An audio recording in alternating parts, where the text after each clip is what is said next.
bertemu kembali dengan renungan harian kita yang tertulis di 1 Tawarikh pasal 29 ayat 17.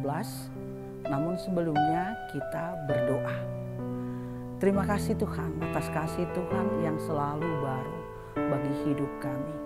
Terima kasih atas penyertaan Tuhan, dan kami memohon supaya Tuhan terus-menerus menopang kehidupan kami, dan ketika kami membaca firman-Mu, Tuhan mengajari kami supaya kami memahami setiap firman Tuhan yang kami baca dan kami dengarkan di dalam nama Yesus Kristus Tuhan kami. Amin. Renungan kita tertulis di 1 Tawarikh pasal 29 ayat 17. Demikian firman Tuhan. Aku tahu ya Allahku bahwa Engkau adalah penguji hati dan berkenan kepada keikhlasan.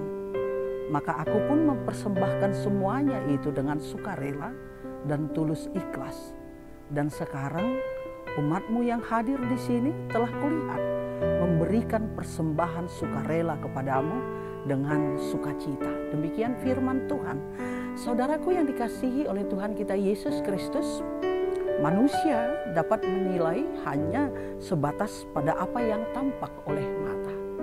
Tetapi Tuhan dapat melihat jauh ke dalam hati. Tuhan mengetahui tentang semua hal yang ada dalam hati kita, yang ada dalam diri kita. Dalam Mazmur 139 dikatakan bahwa Tuhan mengenal kita serta mengetahui apapun yang sedang kita lakukan. Tuhan tahu di mana kita sedang berada. Sebab Tuhanlah yang membentuk kita, bahkan mata Tuhan sudah melihat kita ketika kita masih dalam kandungan ibu kita.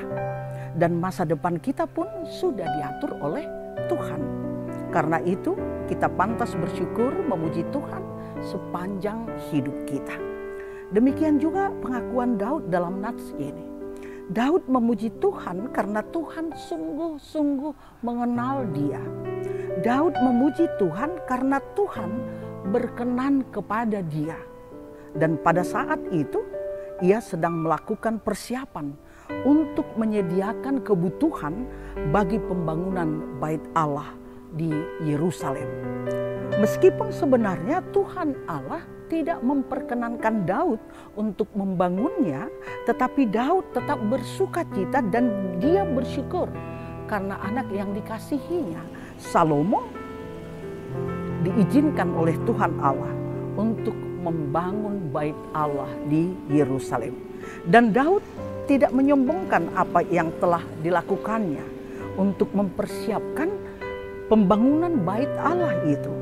Daud mengakui bahwa semuanya yang ada padanya adalah dari Tuhan dan akan dipakai untuk kemuliaan Tuhan.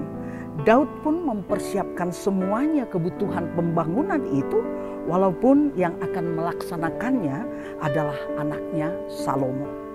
Daud tidak seperti kebanyakan orang yang mencari nama dalam pembangunan Bait Allah, tetapi dia mengutamakan perintah Tuhan Allah.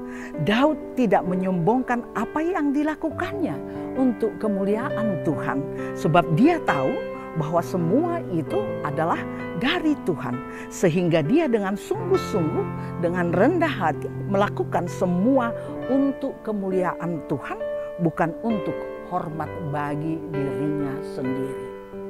Saudaraku yang dikasihi Tuhan, melalui ayat bacaan ini ada satu pertanyaan bagi kita. Lalu pemberian seperti apakah yang menyenangkan hati Tuhan Allah?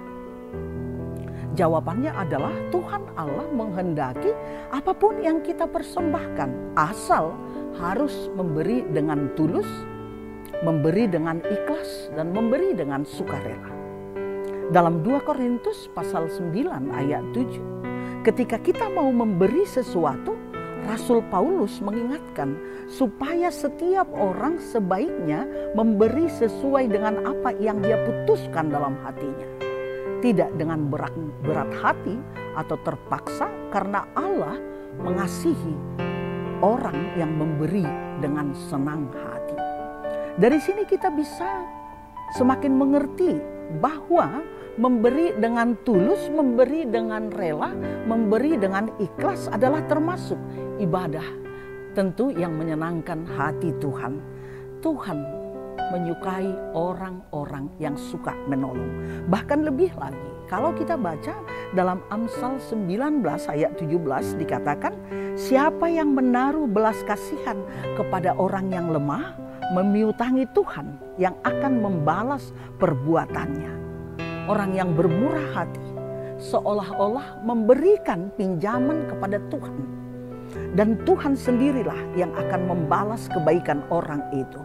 Jadi Tuhan menghendaki setiap pemberian tetapi harus disampaikan dengan tulus dan disampaikan dengan ikhlas. Artinya sikap hati seseorang sangat mempengaruhi dalam memberi.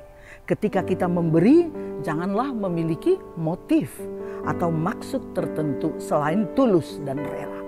Janganlah ada sikap hati yang terpaksa ketika memberi. Sadarilah semua yang ada pada kita adalah milik Tuhan. Karena itu saudaraku yang dikasihi Tuhan, Tuhan Allah juga telah memberikan Yesus Kristus dengan rela bagi kita.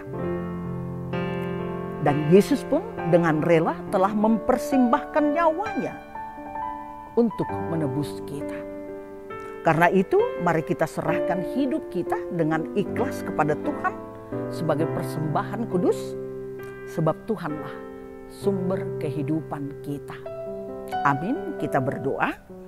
Tuhan, ajarlah kami untuk menyadari bahwa apapun yang ada pada kami adalah bersumber dari Tuhan. Ajar kami Tuhan untuk mempergunakan yang ada pada kami untuk kemuliaan Tuhan.